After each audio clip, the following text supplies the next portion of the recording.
로마서 7장에서 9장까지의 말씀입니다. 로마서는 고린도에 있을 때 바울이 로마에 있는 그리스도인들을 위해서 기록한 말씀입니다. 핵심은 구원을 받았지만 아직까지 율법주의적인 사고방식에 있던 로마 기독교인들을 위해서 기록을 했습니다. 이 로마서는 저는 개인적으로 오늘 한국 기독교인들에게도 참 필요한 말씀입니다. 왜냐하면 유교, 불교, 도교, 한국의 이 예절 문화 이런 관습에 있는 이 기독교인들에게는 여전히 로마서가 필요합니다. 나이와 그리고 경험 그리고 우리 안에 있는 그러한 법이 있거든요. 한국 사람들은 이 종교성이 다른 나라 사람들보다 좀 심한 편입니다. 좀 강하게 자리 잡혀 있죠. 불교에서 기독교로 회심한 사람들 보시면 불심이 아주 강한 마음 상태에서 기독교인이 되시면 이 불교의 관습이 그대로 묻어 있는 것을 볼 수가 있습니다.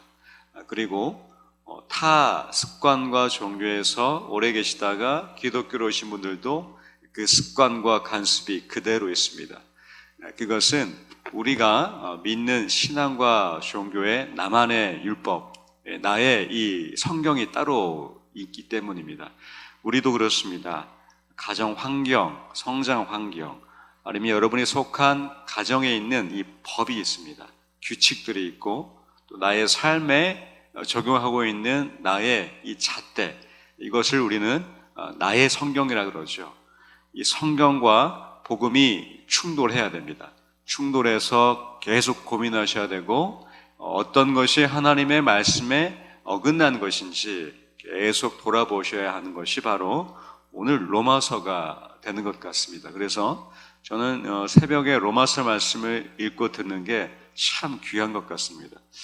바울도 그랬습니다. 로마에 있는 그리스도인들에게 아직까지 이 유대주의적 사고방식, 율법, 행위, 그것으로 인해서 구원을 얻겠다고 했던 그들에게 바울은 율법과 은혜에 대해서 얘기하고 있습니다.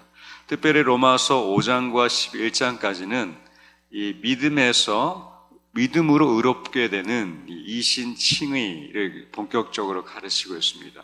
그 당시에 사도들로부터 로마에 있는 그리스도인들은 이 성경적 가르침을 받지를 못했다고 합니다. 따라서 바울은 로마서를 통해서 이것이 어떻게 법적으로 유효한지, 그래서 실제로 바울은요 로마서에서 법적 단어를 많이 쓰고 있습니다. 이 법적으로 풀어가고 있는 것이 로마서의 핵심 내용이 됩니다. 7장 말씀은 우리 혼인관계를 비유를 통해서 율법과 죄에 대해서 바울이 요약하고 있습니다. 2절에서 4절까지 함께 읽겠습니다. 남편 있는 여인이 그 남편 생전에는 법으로 그에게 매인 바 되나 만일 그 남편이 죽으면 남편의 법에서 벗어나느니라. 그러므로 만일 그 남편 생전에 다른 남자에게 가면 음녀라.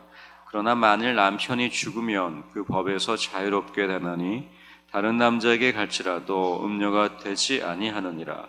그러므로 내 형제들아 너희도 그리스도의 몸으로 말미암아 율법에 대하여 죽임을 당하였으니 이는 다르니 곧 죽은 자 가운데서 살아나신 이에게 가서 우리 하나님을 위하여 열매를 맺게 하려 함이라.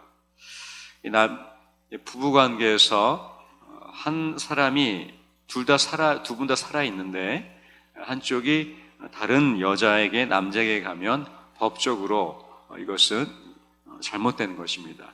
그런데 바울은 부부가 한 아내 또는 남편이 죽었다면 이것은 다른 재혼을 하거나 다른 여자와 남자에게 가는 것이 법적으로 아무 문제가 없음을 얘기하고 있습니다. 중요한 것은 이것을 우리의 신앙에 적용했을 때 우리도 율법에 대해서 죽었다면 우리가 하나님께로 이제 갈 수 있다는 것입니다. 자, 여기서 율법, 참 우리 안에 율법이 참 많습니다. 돌아보면은 나의 신앙, 규칙, 원칙들 보면은 이 터무니도 없는 이 습관들이 참 많아요. 우리 안에 신앙을 돌아보시면 여전히 이 율법을 가지고 이것을 믿음이라 생각하는, 이것이 나를 구원해 줄 것이라는 아직까지 율법들이 많이 조금씩 남아있는 것이 사실입니다. 자, 예를 들어 볼게요. 새벽 예배 빠지면 구원을 못 받을까요? 자, 새벽 예배 빠지면 내가 믿음이 없는 자일까요? 자, 새벽 예배 못 오시게 됐어요. 하나님께 죄송하고 이것이 내 안에 믿음을 약화시키는 어떤 결정적인 이유가 될까요? 라고 물었을 때 그런 것 같다라는 마음이 들면 여전히 우리는 율법적인 신앙을 하고 있는 겁니다. 이것을 더 적용해보면은 수도 없이 우리 안에 이 신앙의 율법으로 형성된 것들이 참 많이 있습니다. 그런데 바울은 과감히 얘기합니다. 율법에 대해서 죽었을 때 그때에만 비로소 우리가 하나님의 자녀로 갈 수 있다는 것입니다. 이것이 이 죽은 자 가운데서 살아나신 이에게 가서 우리를 위해서 죽으신 예수 그리스도로 인해서 하나님의 자녀가 되는 길임을 얘기하고 있습니다. 8장은 드디어 우리가 가장 좋아하는 성경 구절이 많이 기록되어 있습니다. 그것은 생명의 성령의 법이라는 8장의 제목들이 붙여져 있습니다. 로마서 7장까지는 이렇게 요약되어 있습니다. 율법에 나를 비추어봤더니 죽을 수밖에 없는 사람이에요. 율법에 나를 견져봤으니 나는 율법에 도저히 도달할 수 없는 죄인입니다. 이것을 발견한 것이 로마서 7장까지의 말씀입니다. 그런데 바울은 8장부터 선을 긋기 시작하죠. 7장은 율법으로 인한 우리의 부족함과 이것으로 인해 우리가 도달할 수 없는 하나님의 이 은혜를 얘기한다면 8장은 율법으로 할 수 없었지만 오직 예수 그리스도 안에 있을 때는 누구나 정죄함이 없다, 무죄다, 이걸 얘기하고 있는 겁니다. 7장까지는 우리 다 유죄예요. 율법과 말씀의 그 하나하나 견뎌보면 다 유죄입니다. 다 죄인입니다. 법적 재판에 가서 실형을 받는 유죄에 우리는 거하게 되는데 바울은 8장 이 1절에서 그러므로 라는 단어를 시작으로 명확하게 선을 긋고 있는 것이 로마서 8장입니다. 그래서 로마서 8장이 가장 위대한 핵심적인 로마서의 이 바울 신앙의 핵심이 됩니다. 우리 그 마음으로 우리 1절 함께 읽겠습니다. 시작. 그러므로 이제 그리스도 예수 안에 있는 자에게는 결코 정죄함이 없나니. 자, 이 말씀을 가지고 다시 새벽 예배로 돌아오겠습니다. 새벽 예배 빠졌습니다. 자, 마음이 좀 불편하신가요? 1절을 보시면 예수 안에 있는 자에게는 결코 정죄함이 없습니다. 우리가 우리를 정죄하고 있어요. 내가 나를 또 정죄하고 있습니다. 그것이 율법적인 신앙입니다. 내가 무엇을 행위를 해야 새벽 예배를 빠지지 않아야 주의를 지켜야 말씀을 들여다봐야 이것으로 나는 구원을 얻었다. 율법적인 신앙에 다 걸리는 부분이에요. 근데 그렇다고 그것을 방종하라는 것은 아닙니다. 예수 안에 있는 자에게는 결코 정죄함이 없습니다. 그 누구도 누군가가 나를, 내가 다른 사람을 정죄할 수 없는 겁니다. 그런데 우리는 아직까지 8장 1절을 못 살고 있는 거예요. 아직까지 우리 신앙에 그것을 받아들이기가 어려운 것은 율법적인 신앙 생활, 행위에 기반을 둔 우리의 신앙 생활이기 때문입니다. 2절에서 이렇게 얘기합니다. 함께 읽겠습니다. 이는 그리스도 예수 안에 있는 생명의 성령의 법이 죄와 사망의 법에서 너를 해방하였습니다. 여러분, 해방하셨습니까? 어떠십니까? 여러분 한번 스스로에게 물어보시죠. 나는 이 예수님의 생명의 이 성령의 법, 이것이 매일마다 나에게 너는 무죄다, 이 사망의 법에서 너는 해방되었다, 이것을 여러분 얼만큼 받아들이고 계십니까? 이 당시에 로마를 살아가는 유대주의 그리스도인들은 그것을 많이 받아들이지 못했습니다. 오늘을 살아가는 우리도 사실 많이 받아들이지는 못하고 있습니다. 행위와 습관과 전통과 우리가 스스로 세운 이 나의 성경책, 나의 율법이 아직도 우리를 짓누르고 있기 때문입니다.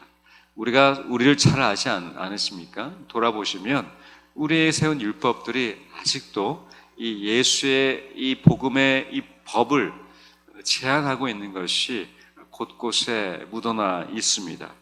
그래서 바울은 8장에서 모두가 무죄인데 그것은 예수 안에 있을 때, 그것을 예수 그리스도를 온전히 믿음으로 받아들이는 이 이신 칭의가 될 때 우리는 율법에서 벗어나 우리를 해방시키시는 예수의 생명의 성령의 법으로 살 수 있음을 얘기합니다. 우리 30절 또 함께 읽겠습니다. 8장 30절 읽겠습니다. 또 미리 정하신 그들을 또한 부르시고 부르신 그들을 또한 의롭다 하시고. 이 말씀이 우리가 잘 아시는 칭의, 성화, 영화, 이것을 근거로 한 말씀이 됩니다. 부르셨습니다. 그리고 우리를 의롭다, 칭의. 이 칭의라는 것은 며칠 전에 우리 원로 목사님 통해서 쉽게 우리가 접해 들었는데, 심판하시는 분이, 재판장이 재판에 들어온 우리 모든 사람들을 향해서 이렇게 얘기하는 겁니다. 죄인들인데 재판장의 의미로 당신은 무죄입니다라고 지명하는 겁니다. 그러니까 내가 스스로 나의 행위로 저는 유죄 아닙니까? 라고 말하는 게 아니라, 재판장이 이 법을 딱 보니까 하나라도 걸리면 다 죄인인 거예요. 유죄. 근데 재판장이 임의로 당신은 무죄입니다 선언하는 것, 그게 이제 칭의가 됩니다. 의롭게 해주는 겁니다. 그런데 그 가운데 이제 증인이 있죠. 대가가 있습니다. 그것이 하나님이 대신 우리의 죄를 대속하셔서 자기가 죄인이 되신 게 바로 이제 복음이 되는 거죠. 이것을 믿을 때에, 알 때가 아닙니다. 믿을 때에 이 믿음으로 받아들일 때에 칭의, 의롭게 되는 것입니다. 그때에 성화, 우리를 더욱더 거룩하게 하시며 영화, 이제 영화롭게 되는, 이것이 바로 루터가 종교개혁 이후에 이신칭의 이 신학과 믿음을 재발견한 것입니다. 그런데 로마 카톨릭 교회는 종교개혁 전까지도 행위에 기반을 둔 구원이었습니다. 면죄부를 받았고 돈을 내며, 그리고 성찬 때에 그러한 행위를 통해서가 내가 구원을 얻게 되는 것으로. 그런데 루터는 다시 재발견했죠. 칭의라는 것입니다. 믿음으로 인해서 하나님이 우리를 의롭게 해주실 때만 우리가 의롭게 된다는 것입니다. 이것은 종교개혁 때 새롭게 발견된 것이 아니라 이 로마서에 이미 기록되어 있었던 이 복음, 구약에도 흐르는 한결같은 믿음으로 받는 하나님의 구원의 선물이었습니다. 그러니까 이신칭의는 하나님으로부터 시작돼서 하나님으로 인해서 하나님으로만 진행되는 이 축복인 것입니다. 우리가 9장 말씀 계속해서 보자면, 이제 약속의 자녀, 약속의 말씀을 통해서 이 바울은 이 아브라함, 이삭, 이 성경 인물들을 예로 들면서 하나님의 약속이 무엇인지 또한 얘기하고 있습니다. 11절 함께 읽겠습니다.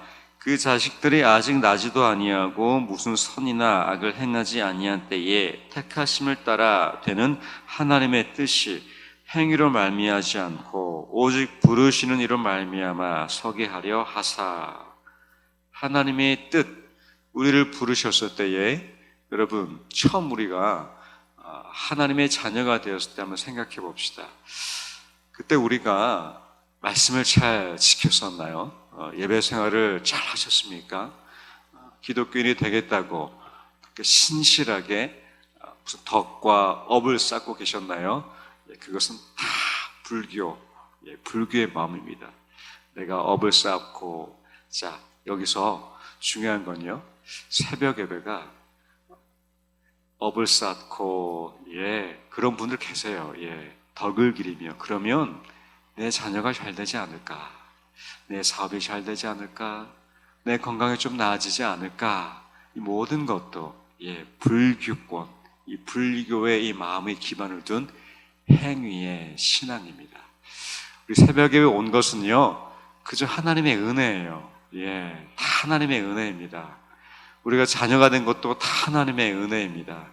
우리의 행위로는 도저히 도달할 수 없는 하나님의 그 구원에 우리가 도달하게 되는 것은요, 하나님의 은혜가 아니고서 설명할 길이 없는 거예요. 그래서 바울은요, 11절에서 행위로 말미암지 않고 오직 부르시는 이로 말미암아, 하나님으로 말미암아 이 약속이 시작된 것을 명확하게 얘기하고 있습니다. 이어서 30절과 32절 함께 읽겠습니다.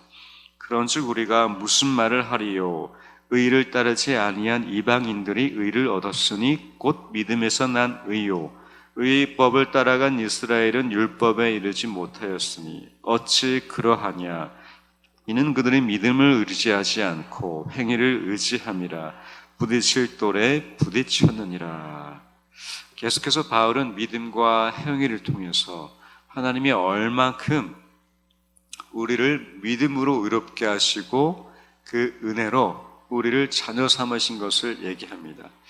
중요한 것은 이렇게 로마서 7장부터 9장까지 율법과 이 은혜, 행위와 은혜가 기록되어 있는데 이 신칭의 이 믿음으로 의롭게 되는 것은요, 결국 값싼 은혜냐 아니면 나에게 값비싼 은혜냐라고 질문을 해봐야 됩니다. 여러분이 하나님의 구원과 은혜, 우리가 처음 자녀가 되었을 때, 기독교인이 되었을 때 얼마나 감사하셨습니까? 얼마나 감격되고 나 같은 사람을 하나님께서 택하시고 자녀 삼아 주신 것, 얼마나 귀한 은혜 아니셨습니까? 근데 신앙생활을 쭉 오래 하시다 보면은 이 은혜가 한 곳에 이렇게 점점 가격이 떨어집니다. 점점 이게 품질이 떨어지고 있습니다. 왜냐하면 우리의 행위가 드러나기 시작해요. 신앙의 연수와 나의 새벽 예배와 나의 어떤 기도 생활이 점점 우리의 신앙의 앞에 서기 시작합니다. 그때의 은혜는 값싸게 되는 것 같습니다. 그런데 우리가 그 은혜를 매일 기억하고 우리가 율법으로 나를 정죄하지 않고 하나님이 나를 부르시고 나의 행위가 아니라 나의 어떠함이 아닌 그저 나를 불쌍히 여기시고 이 재판장에서 무죄라고 선언하시는 그 칭의, 그것을 믿음으로 우리가 의롭게 되는 것은 아주 값비싼 예수 그리스도의 이 대속하심이었습니다. 그것을 우리가 다시 한번 이 로마서 7장 9장 경청하시면서 마음에 새기시고 다시 그 값비싼 은혜에 참여하시며 오늘 기도하실 때에 하나님, 나의 어떠한 공로 행위가 아닌 하나님의 은혜로 우리 모든 삶의 제목들과 자리에 하나님의 은혜로 이렇게 역사해 주시고 구원하여 주시고 일하여 주시도록 기도하시면 좋겠습니다. 이제 로마서 7장에서 9장까지 말씀 경청하겠습니다. 주의 말씀은 내 발의 등이요 내 길의 빛이십니다. 아멘.